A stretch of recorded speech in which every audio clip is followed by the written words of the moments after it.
Ekintzailetza gizarte ekonomian. Iraupena eta erresilientzia, kooperatiba sektorean eta gizarte ekonomiako sektorean enpresen sorrera erlatibo txikiagoaren kontrapisua, sektore horretako enpresek denboran zehar gehien irauten dutena da hain zuzen ere, alde batetik. Enpresa gutxiago sortzen dira eta, bestetik, gehiago irauten dute, eta horrek azaltzen du gizarte ekonomiako sektoreak enpresa sare osoan duen pisuaren egonkortasun erlatiboa, epe oso luzera, sektoreen eta herrialdeen arabera alde nabarmenak egon. Gizarte ekonomiako. Enpresen iraupen luzeagoak barne faktoreekin, eta, zehazki, enpresa horien erresilientzia handiagoarekin lotura argia du, egoera zailei aurre egiteko eta gainditzeko gaitasun handiagoarekin. Teorian, sektoreko enpresen iraupen luzeagoa garapen aldietan hazkunde handiagoa eginez ere lor liteke. Hala ere, argi dago hori ez dela kooperatiben eta gizarte ekonomiaren kasua.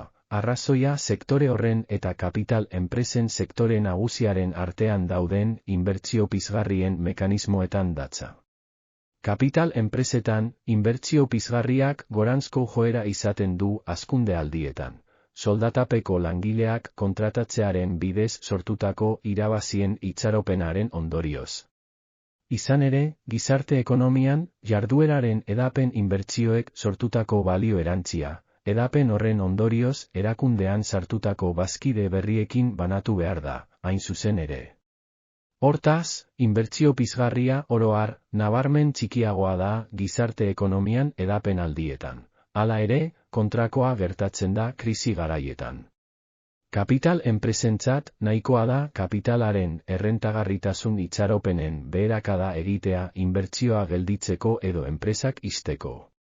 Ez da gauza bera gertatzen gizarte ekonomiako enpresekin. Luzaroan iraun dezaketelako lan kooperatibetako lanpostuei eusteko edo gizarte ekonomiako beste enpresa mota batzuetan kideei emandako zerbitzuei eusteko itxaropenetan oinarrituta. Horren ondorioz, gizarte ekonomiako enpresek kapital enpresek baino erresilientzia handiagoa dute, epe luzera.